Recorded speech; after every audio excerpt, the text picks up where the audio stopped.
Okay, so dear students, today we shall study Faraday's law of electromagnetic induction. Previous topic में हम लोगों ने electromagnetic induction को study किया था और ये जाना था कि जब भी किसी कॉइल या इलेक्ट्रिक सर्किट के साथ लिंक्ड फ्लक्स चेंज होता है तो उसमें एक ईएमएफ इंड्यूस हो जाता है, जनरेट हो जाता है, जिसे हम इंड्यूस्ड ईएमएफ कहते हैं, जिसके कारण कॉइल में करंट भी फ्लो करने लगता है। सो आई होप आपने वो लेक्चर देख लिया होगा। अगर नहीं देखा है या कोई डाउट है तो प्रीवियस लेक्चर को ज़रूर देख लें। बट उसमें हम लोगों ने इसकी डायरेक्शन और मैग्नीट्यूड के बारे में कुछ भी स्टडी नहीं किया था, तो वो हम आज Faraday's law of electromagnetic induction में पढ़ेंगे। तो Faraday's law of electromagnetic induction induced EMF के बारे में है। It is about the induced EMF जिसके कारण कि सर्किट में आपके करंट फ्लो होने लगता है। तो फर्स्ट पॉइंट पर फैराडेज ने कहा था कि व्हेनेवर, जब कभी भी magnetic flux linked with any coil, linked with any coil or electric circuit, coil और इलेक्ट्रिक सर्किट। लिंक्ड का मीनिंग होता है किसी कॉइल में से कितनी मैग्नेटिक फील्ड लाइंस पास कर रही हैं या किसी सर्किट में से कितनी मैग्नेटिक फील्ड लाइंस पास कर रही हैं, उसे हम लोग magnetic flux linked with the coil कहेंगे।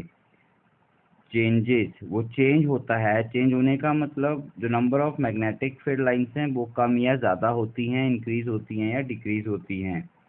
then what happens, then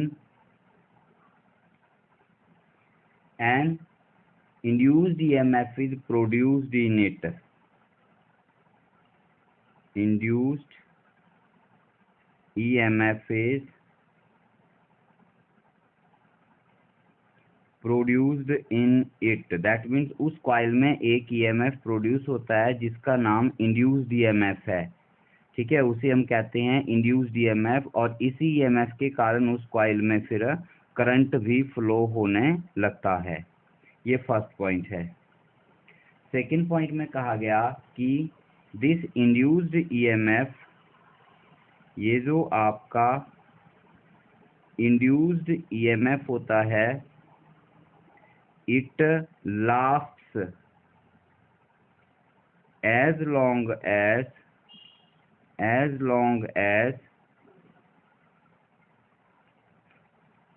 change in magnetic flux continues. Change in magnetic flux continues. जब तक वो मैग्नेटिक फ्लक्स चेंज होता रहता है तब तक वो इंड्यूस्ड ईएमएफ जो है वो प्रेजेंट रहता है। ओके, जैसे ही चेंज इन मैग्नेटिक फ्लक्स जो है वो बंद हो जाएगा, आपका इंड्यूस्ड ईएमएफ भी खत्म हो जाएगा। जैसे number of magnetic field lines या मैग्नेटिक फील्ड या फ्लक्स जब इंक्रीज कर रहा होगा या जब डिक्रीज कर रहा होगा, तभी ये इंड्यूस्ड ईएमएफ उस कॉइल में प्रेजेंट होगा। अगर ये एक कांस्टेंट वैल्यू पर मेंटेन हो जाता है, ना इंक्रीज करता है ना डिक्रीज करता है, तो इंड्यूस्ड ईएमएफ जो है वहाँ से वो खत्म हो जाएगा, वो आपको वहाँ पर नहीं मिलेगा। ये इसका सेकंड पॉइंट है। थर्ड पॉइंट पर कहा गया है कि magnitude of this induced EMF, ये जो इंड्यूस्ड ईएमएफ प्रोड्यूस होता है, इसका जो मैग्नीट्यूड है, magnitude of this induced EMF, जो ईएमएफ वहां पर इंड्यूस हो रहा है उसका मैग्नीट्यूड डायरेक्टली प्रोपोर्शनल होता है change in magnetic flux, directly proportional to the change in magnetic flux linked with the coil, linked with the coil, ठीक है। जितना ज़्यादा चेंज होगा इंड्यूस्ड ईएमएफ का मैग्नीट्यूड भी उतना ही ज़्यादा होगा। इसको मैथमेटिकली भी यहाँ पर कहा गया है, जैसे let us say that at any time t1 flux is phi1 and after some time at time t2 flux becomes phi2। so change in flux कितना हो गया आपका,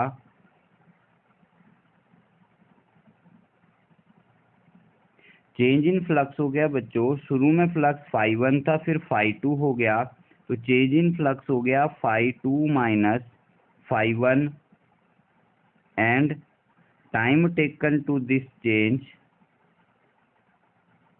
time taken to this change, इस चेंज के लिए कितना समय लगा, वो लगा आपका time interval that is t2 minus t1, ठीक है। जब टाइम t1 था तो फ्लक्स phi1 मान लेते हैं, after some time time t2 हो गया, दैट मीन्स टाइम इंटरवल आपका t2 माइनस t1 बना और फ्लक्स आपका phi2 हो गया, तो change in flux phi2 minus phi1 हो गया। अगर फ्लक्स इंक्रीज करेगा तो ये फैक्टर पॉजिटिव आएगा और अगर फ्लक्स डिक्रीज करेगा तो ये फैक्टर आपका नेगेटिव आएगा, और टाइम हमेशा इंक्रीज ही करता है तो change in time always positive रहेगा। तो फिर थर्ड पॉइंट जो हमने फैराडेज लॉ में स्टडी किया है उसके अकॉर्डिंग आपका क्या कहता है कि magnitude of this induced EMF, magnitude of this induced EMF that is, हम इसको ई लिखते हैं, इंड्यूस्ड ईएमएफ को स्मॉल ई से लिखेंगे, इसका मैग्नीट्यूड दैट मीन्स हम पॉजिटिव वैल्यू ही लेंगे, डायरेक्शन की बात यहाँ पर नहीं करेंगे, is directly proportional to change in magnet rate of change of magnetic flux और change in flux linked with the coil. That is change कैसे निकालेंगे, चेंज हुई phi2 minus phi1 divide by time taken t2 minus t1, तो ये आ जाता है आपके पास mathematical expression induced EMF का, ठीक है। प्रोपोर्शनैलिटी को हटाएंगे तो एक कांस्टेंट आपको यहाँ पर मिलेगा, तो ये आ जाता है आपके पास E इज इक्वल टू के, यहाँ पर कांस्टेंट ऑफ प्रोपोर्शनैलिटी आ जाता है phi2 minus phi1 upon t2 minus t1। SI system में k का जो वैल्यू है वो 1 लिया जाता है। इन SI system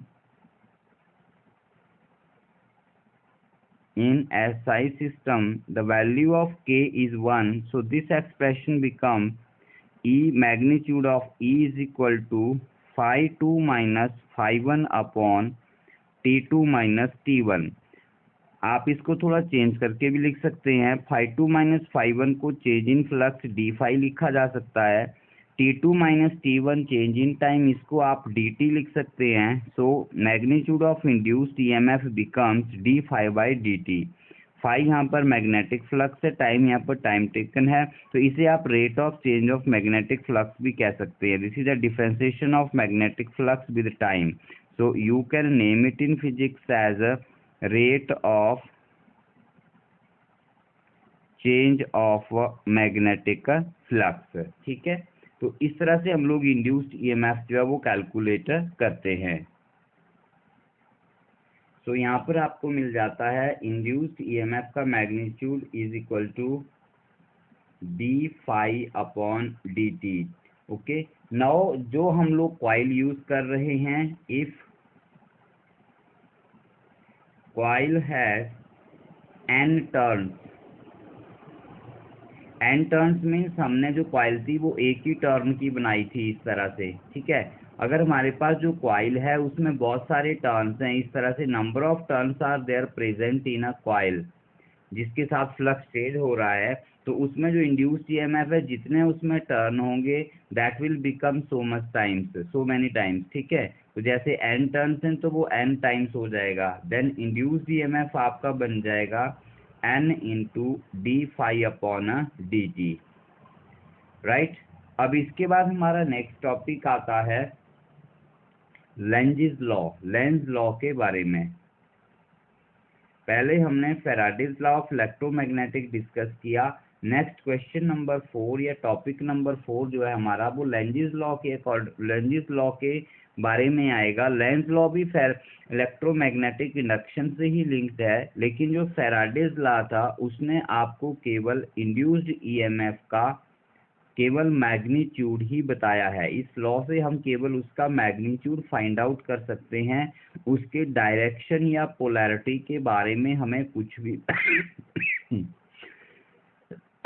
कुछ भी पता नहीं है कि उसकी पोलैरिटीज क्या होंगी। अब ईएमएफ प्रोड्यूस हो रहा है तो एक साइड पॉजिटिव पोलैरिटी बनेगी, एक तरफ नेगेटिव पोलैरिटी बनेगी, तभी तो ईएमएफ पोटेंशियल डिफरेंस जनरेट होगा और आपका पॉजिटिव टू नेगेटिव जो है वो करंट का फ्लो स्टार्ट होगा।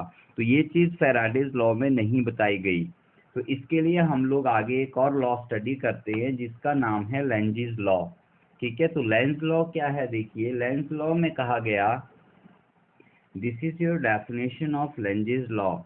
लेंज लॉ कहता है कि किसी भी सर्किट में जो इंड्यूस्ड ईएमएफ या करंट बनता है उसकी डायरेक्शन क्या होती है। सो द इंड्यूस्ड ईएमएफ और current in a circuit always flows in such a direction. वो एक ऐसी डायरेक्शन में फ्लो करेगा या एक ऐसी डायरेक्शन चूज करेगा या बनाएगा such that it opposes the cause which produces it.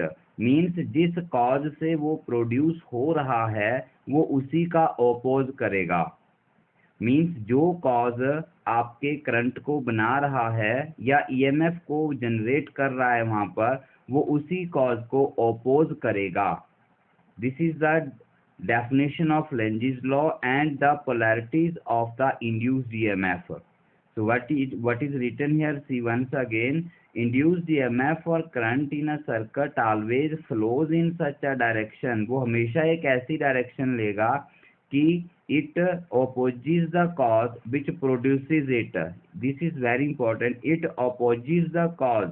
ये उस cause का विरोध करेगा, उसको oppose करेगा, विच प्रोड्यूसेस इट। अब हम देखेंगे कि इसका कॉज क्या है और ये कैसे इसको अपोज करता है। तो डेफिनेशन को पहले दिमाग में बिठा लीजिए। ठीक है, अब हम आगे चलते हैं। लेट अस सी दैट कि हाउ इट हैपन्स। लेकिन उससे पहले जब हम फैराडेज लॉ और लेंज लॉ को कंबाइन करते हैं तो वो आपके पास फैराडे लेंज लॉ बन जाता है। Faraday Lenz law. ठीक है, तो जो हमारा फैराडे लॉ है, magnitude of E is equal to n d phi by d t है। जब हम इसमें लेंज लॉ का डेफिनेशन अप्लाई करेंगे तो ये आपके पास यहाँ पर बन जाएगा, मैग्नीट्यूड का साइन हट जाएगा और यहाँ पर माइनस के साइन के साथ आपको d phi by d t जो है वो मिल जाएगा। माइनस साइन ये दिखाता है कि चेंज इन मैग्नेटिक फ्लक्स जो है जिसके कारण आपका इंड्यूस्ड ईएमएफ बन रहा है वो हमेशा इस तरह से होगा कि it will oppose the cause which produces it और विच मेक्स इट। ठीक है, तो अब हम इसको देखते हैं कि ये किस तरह से इसको अपोज करता है और कैसे इसको बनाता है। लेट अस से दैट हम यहाँ पर एक कॉइल लेते हैं। ये हमारी यहाँ पर कॉइल आ गई, नंबर ऑफ टर्न्स हैं इस कॉइल में, और इस कॉइल को हमने यहाँ पर एक गैल्वेनोमीटर के साथ कनेक्ट कर दिया। ठीक है, और यहाँ पर हम लोगों ने एक मैग्नेट जो है वो अपने पास कॉइल के पास हमने रख लिया। Let us say that this is south and and this is the north and.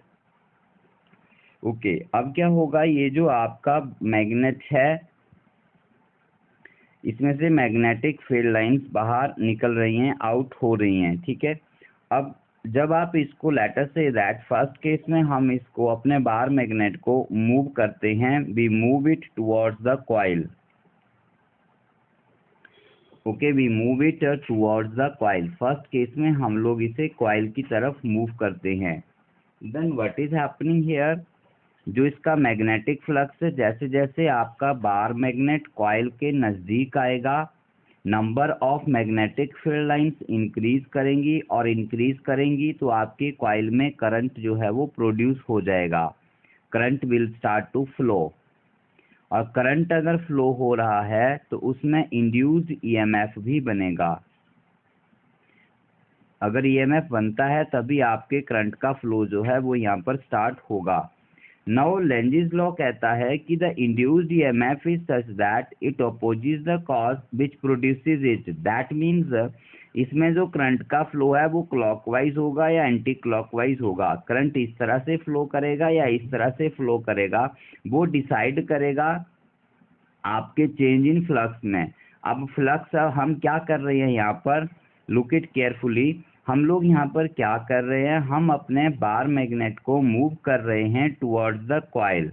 ठीक है, अब कॉइल में जो करंट प्रोड्यूस होगा उसका कॉज क्या है, व्हाट इज इट्स कॉज? इसका कॉज है increase in flux. Okay, increase in flux cause है इसका इंक्रीज इन फ्लक्स। अब इसको अपोज करना है, अपोज करना है मतलब इसको इंक्रीज नहीं होने देना है। इंक्रीज क्यों हो रहा है? इंक्रीज हो रहा है motion of the magnet towards the coil. Motion of the magnet towards the coil. जो मैग्नेट है उसे हम लोग कॉइल की तरफ ला रहे हैं। अब ये कॉइल इसका अपोज करेगी, इसको अपनी तरफ नहीं आने देगी। दैट मीन्स कि कॉइल इसके ऊपर फोर्स लगाएगी। अब फोर्स कैसे लगाएगी? वो फोर्स लगाने के लिए कॉइल अपने अंदर एक नॉर्थ पोल यहाँ पर जनरेट करेगी अपर एंड पर। अब नॉर्थ पोल कैसे जनरेट होता है हमें पता है, अगर किसी कॉइल में एंटी क्लॉकवाइज अगर करंट फ्लो करता है तो उसमें कॉइल में नॉर्थ पोलैरिटी जनरेट होती है। दैट मीन्स इस कॉइल में जो करंट है वो आपका एंटी क्लॉकवाइज फ्लो होने लगेगा इस डायरेक्शन में, इस तरह से, लाइक दिस वे। तो जो करंट की डायरेक्शन है आपकी वो एंटी क्लॉकवाइज यहाँ पर बनेगी। अब इन कॉइल्स में एंटी क्लॉकवाइज करंट फ्लो होना शुरू होगा तो दैट मीन्स अपर एंड पर नॉर्थ पोलैरिटी बनेगी और नीचे से आप देखेंगे तो ये करंट क्लॉकवाइज होगा ऑपोजिट डायरेक्शन से, तो नीचे आपकी साउथ पोलैरिटी बनेगी। अब अपर एंड पर नॉर्थ पोलैरिटी बनने से क्या हो गया, जैसे जैसे बार मैग्नेट कॉइल की तरफ आएगा ये नॉर्थ पोलैरिटी बनती जाएगी और ये नॉर्थ इस नॉर्थ को रिपेल करेगा। दैट मीन जो हमने यहाँ पर पढ़ा है कि it opposes the cause which produces it. ये कॉइल नहीं चाहेगी कि ये मैग्नेट इसकी तरफ पहुंचे। ठीक है, इसलिए ये नॉर्थ पोलैरिटी यहाँ पर बनती है और हमें करंट की डायरेक्शन जो है वो मिल जाती है। ऑन द अदर हैंड अगर आप लोग अपने बार मैग्नेट को कॉइल से दूर हटाते हैं, जैसे लेटर से दैट ये आपकी कॉइल है यहाँ पर इस तरह से और ये आपका बार मैग्नेट है, ये इसका साउथ एंड है और ये इसका नॉर्थ एंड है, और अब आप अपने बार मैग्नेट को इससे दूर ले जाओगे तो फिर आपका जो मैग्नेटिक फ्लक्स है वो डिक्रीज होने लगेगा। जब वो डिक्रीज होने लगेगा तो फिर से आपके कॉइल में करंट प्रोड्यूस होगा, लेकिन अब उसकी डायरेक्शन बदल जाएगी। हमने प्रीवियस लेक्चर में इसको पढ़ा हुआ है कि जैसे ही हम लोग इसकी डायरेक्शन बदलते हैं, मोशन की डायरेक्शन बदलते हैं, इनके बीच के डिस्टेंस को हम पहले डिक्रीज कर रहे थे फिर इंक्रीज करना स्टार्ट करते हैं तो आपके करंट की डायरेक्शन जो है वो भी चेंज हो जाती है। क्यों चेंज हो जाती है? क्योंकि अब आपका फ्लक्स यहाँ पर डिक्रीज होने लगता है। फ्लक्स डिक्रीज होने लगता है तो कॉइल नहीं चाहेगी कि आपका फ्लक्स डिक्रीज हो, क्योंकि डिक्रीज इन फ्लक्स के कारण ही आपका करंट इंड्यूस हो रहा है। तो उसके लिए क्या करना होगा, उसके लिए इस मैग्नेट को अट्रैक्ट करना होगा ताकि ये इससे दूर ना जा सके। तो इसको अट्रैक्शन करने के लिए कॉइल का अपर एंड आपका साउथ पोल बन जाना चाहिए। ठीक है, और साउथ पोल बनने के लिए आपका जो करंट है हमने पढ़ा हुआ है, अगर लूप में क्लॉकवाइज करंट फ्लो करता है तो वो करंट वो लूप का वो एंड जो है वो साउथ मैग्नेट की तरह बिहेव करता है। तो दैट मीन्स यहाँ अब ऊपर जो करंट फ्लो करेगा वो साउथ पोल की तरह फ्लो करेगा। दैट मीन्स क्लॉकवाइज फ्लो करेगा। इस क्लॉकवाइज फ्लो के कारण ही अब आपका यहाँ पर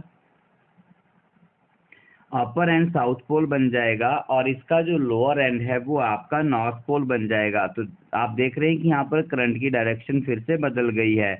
अब अगर आप इसको फिर से इसकी तरफ मूव करेंगे तो कॉइल चाहेगी कि ये मेरी तरफ ना आए, तो ना आने के लिए इसका अपर एंड नॉर्थ होना चाहिए। नॉर्थ होने के लिए करंट की डायरेक्शन एंटी क्लॉकवाइज हो जाएगी। ठीक है। और अगर आप इसको दूर ले जाएंगे तो कॉइल चाहेगी कि ये मेरे से दूर ना जाए, ये अपोज करेगा हमेशा, नज़दीक आएगी तो नज़दीक नहीं आने देगा, दूर जाएगा तो दूर नहीं जाने देगी, जिसके लिए अपने अंदर एक पोल जनरेशन करती है by changing the direction of the current. तो इस प्रकार हम लोग यहाँ पर इस बात को समझ पाते हैं कि लेंजिस लॉ में करंट की डायरेक्शन जो है वो किस तरह से बनती हैं। साथ में हम यहाँ पर एक बहुत ही इंपॉर्टेंट पॉइंट और भी समझते हैं कि Lenz's law is in accordance with the law of conservation of energy. Law of conservation of energy, ये पॉइंट या क्वेश्चन भी साथ में ही आता है आपके पास, ठीक है। तो यहाँ से कैसे पता चलता है कि law of conservation of energy जो है वो फॉलो होता है? ध्यान से देखिए, यहाँ पर जो करंट जनरेट हो रहा है या जो करंट बन रहा है, हम कह रहे हैं कि करंट जनरेट हो रहा है, इनफैक्ट करंट जनरेट नहीं होता है। करंट और energy can never be generated, हमने पढ़ा हुआ है। It is only transformed from one form to the another form.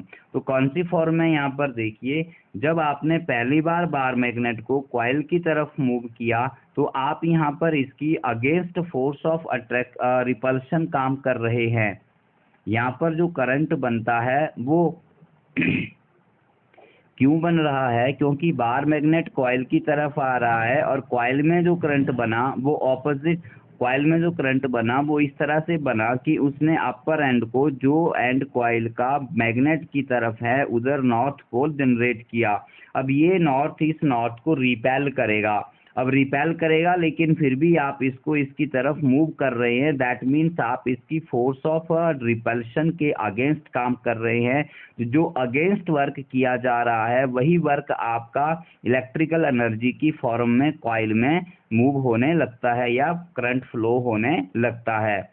On the other hand, अगर आप इसको दूर हटाते हैं तो फिर आपकी कॉइल का साउथ पोल बन जाता है अपर एंड, जिसके कारण ये इसको अट्रैक्ट करेगा, और अट्रैक्ट करने से क्या होगा, आपको अगेंस्ट फोर्स ऑफ अट्रैक्शन काम करना पड़ेगा। तो अगेन आप दोनों केस में देख रहे हैं कि we are working the against, हम किसी फोर्स के अगेंस्ट काम कर रहे हैं, ठीक है। तो जब हम अगेंस्ट काम करते हैं तो हमेशा एनर्जी स्टोर होती है, ट्रांसफॉर्म्ड होती है, जो हमने वर्क किया है, तो वही एनर्जी यहाँ पर आपकी इलेक्ट्रिकल एनर्जी की फॉर्म में आ जाती है। So we can say that कि जो लेंजिस लॉ है that is in accordance with the law of conservation of energy. Next point आता है आज का हमारा topic, various methods of producing the EMF. EMF को प्रोड्यूस करने के अलग अलग मेथड क्या हैं? तो हमने देखा कि जो हमारे पास इंड्यूस्ड ईएमएफ का जो फॉर्मूला है, अभी तक स्टडी किए गए तीनों क्वेश्चन से, दो पार्ट से जो भी हमने स्टडी किया उनसे में पता चला है कि ई जो है that is equal to -N/d∅/dt होता है। और ये जो फाई है आपका मैग्नेटिक फ्लक्स जिसे हम कहते हैं, ये equal to BDS cos theta के इक्वल होता है। दैट मीन्स आप ई को लिख सकते हैं -N/d/dt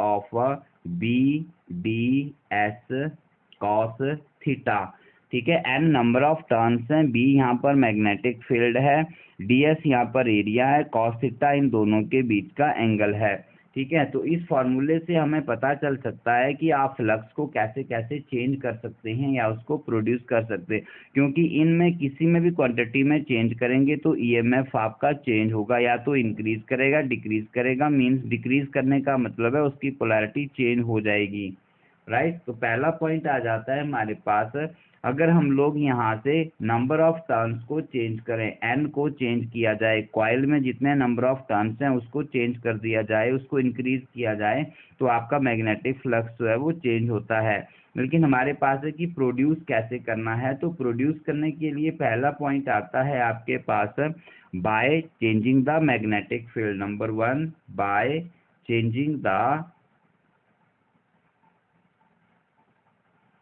एक्चुअल हम मैग्नेटिक फ्लक्स को चेंज करना चाहते हैं,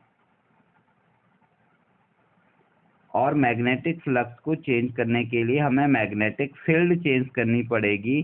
तो आप लिख सकते हैं bye changing the magnetic flux, magnetic field, and hence bye changing the magnetic flux, field को चेंज करने का मीनिंग है कि हम लोग फ्लक्स को चेंज कर रहे हैं, ठीक है, जैसा कि हमने फैराडेज एक्सपेरिमेंट्स में स्टडी किया। पॉइंट नंबर 2 में आप देख सकते हैं यहाँ पर हमारे पास एंगल आता है cos theta.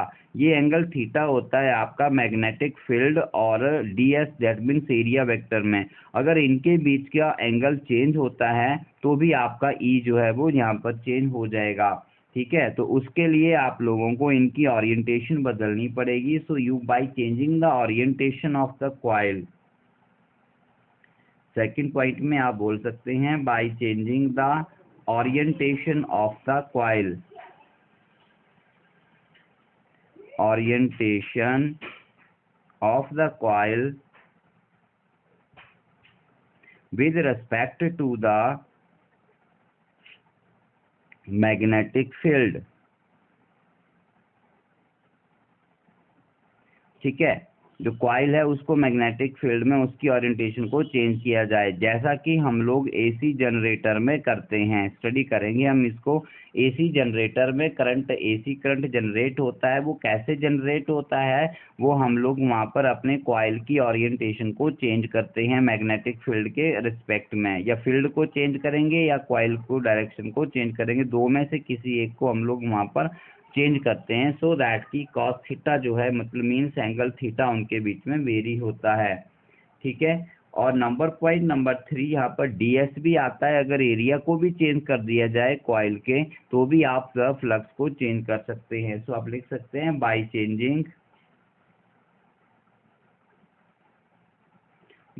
Changing the area of the coil,